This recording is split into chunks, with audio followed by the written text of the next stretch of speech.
Bonjour et bienvenue dans ce nouvel épisode des Experts du bâtiment proposé par la FFB Grand Paris Île-de-France. Nous abordons aujourd'hui un nouveau sujet auquel beaucoup d'entreprises sont confrontées, les impayés en matière de sous-traitance. Deux sujets que nous avons précédemment traités séparément, mais nous allons voir aujourd'hui la spécificité de leur combinaison. Notre experte sur le sujet est Justine Périssère, juriste spécialisée en droit des marchés à la FFB Grand Paris Île-de-France.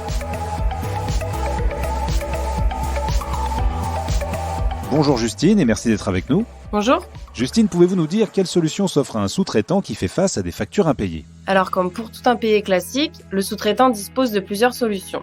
Tout d'abord, si le donneur d'ordre ne l'a pas payé dans les délais impartis, il peut tenter de le contacter directement. Si cette première tentative échoue, il peut alors lui adresser un courrier de mise en demeure par lettre recommandée avec accusé de réception.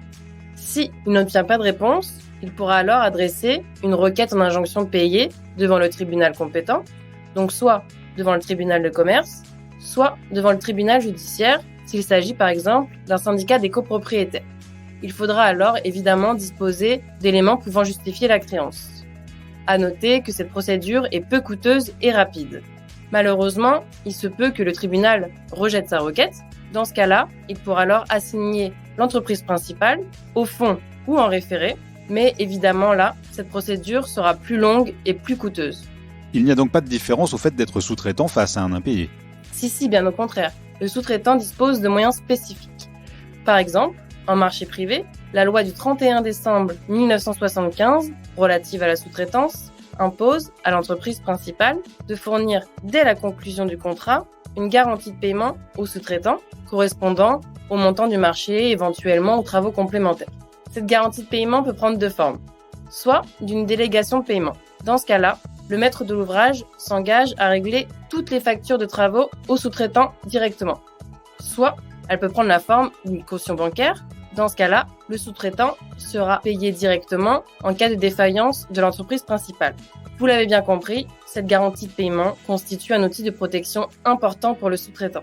Et si un sous-traitant n'est pas réglé par l'entreprise principale, peut-il se retourner contre le maître d'ouvrage ? Tout à fait. Grâce à l'action directe offerte par la loi du 31 décembre 1975 sur la sous-traitance, qui va permettre au sous-traitant, qui n'a pas été réglé par l'entreprise principale, d'être payé directement par le maître de l'ouvrage. Mais attention, il est important de préciser que le maître de l'ouvrage n'est tenu que des sommes qu'il doit encore à son entreprise principale. Autrement dit, s'il a réglé tout le marché de son entreprise, il ne devra plus rien au sous-traitant. Tous les sous-traitants peuvent-ils bénéficier de cette action directe ? Oui, tous les sous-traitants peuvent en bénéficier, mais à l'unique condition d'avoir été accepté par le maître de l'ouvrage et que ce dernier ait agréé ses conditions de paiement. D'où l'intérêt de demander systématiquement la preuve de son acceptation et de son agrément auprès du maître de l'ouvrage. Si ce dernier ne l'a pas accepté ou n'a pas agréé ses conditions de paiement, il pourra alors mettre en demeure l'entreprise principale de procéder aux démarches nécessaires en alertant, au parallèle, le maître de l'ouvrage par recommandé. Le sous-traitant qui n'aurait pas été accepté et agréé ne peut donc rien espérer du maître d'ouvrage en cas d'impayé.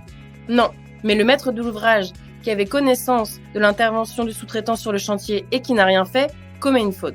Dans ce cas-là, le sous-traitant pourra engager la responsabilité pour faute du maître de l'ouvrage devant les tribunaux afin d'obtenir des dommages et intérêts correspondant au montant des travaux. Justine, la mise en œuvre de l'action directe fait l'objet d'un formalisme précis. Pouvez-vous nous en dire un petit peu plus sur ce point ? Alors, dans un premier temps, le sous-traitant devra mettre en demeure, par lettre recommandée avec accusé de réception, l'entreprise principale de le régler sous un délai d'1 mois. Au parallèle, il devra également adresser ce courrier en copie au maître de l'ouvrage, également en courrier recommandé avec accusé de réception. Attention, ces deux courriers devront impérativement mentionner la loi du 31 décembre 1975 relative à la sous-traitance. Si, dans ce délai d'1 mois, il n'a pas obtenu paiement de son entreprise principale, le sous-traitant pourra alors demander au maître de l'ouvrage de le régler directement. Pour ce faire, il faudra qu'il adresse un courrier recommandé avec accusé de réception au maître de l'ouvrage sur le fondement des articles applicables de la loi sur la sous-traitance. Il s'agit donc d'une procédure assez fastidieuse pour les artisans qui ne disposent pas toujours du temps nécessaire pour gérer ce type de litige. Oui, nous sommes conscients de la lourdeur administrative que peut générer toutes ces démarches. C'est pour cette raison que la FFB Grand Paris Île-de-France a créé ABCD, association spécialisée en recouvrement des créances. Et justement pour en parler, nous accueillons aussi aujourd'hui Joachim Reiss, président de l'association ABCD. Bonjour Joachim.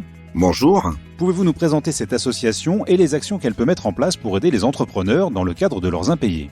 ABCD a été créé en 1998 par la FFB Grand Paris et les chambres syndicales pour accompagner leurs adhérents dans le recouvrement de leurs créances et faire bénéficier ainsi aux petites entreprises d'un service juridique personnalisé.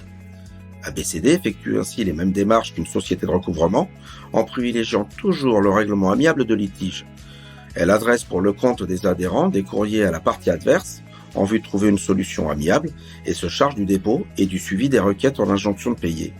Si le dossier n'aboutit pas, il faudrait passer à la vitesse supérieure et à cet égard, ABCD peut vous faire bénéficier des tarifs très intéressants négociés avec son réseau d'avocats spécialisés en la matière. Merci beaucoup Justine et Joachim de nous avoir éclairés sur les spécificités des impayés pour les sous-traitants. Pour plus d'informations sur les services d'ABCD, contactez l'association au 01 40 55 12 55. C'est la fin de cet épisode des Experts du bâtiment. Merci d'être fidèle à ce rendez-vous que vous retrouvez sur toutes les plateformes d'écoute de podcasts comme Deezer, Spotify ou Apple Podcasts. Abonnez-vous gratuitement pour ne manquer aucun numéro et si l'émission vous plaît, parlez-en autour de vous. Je vous donne rendez-vous très bientôt pour un nouvel épisode des Experts du bâtiment.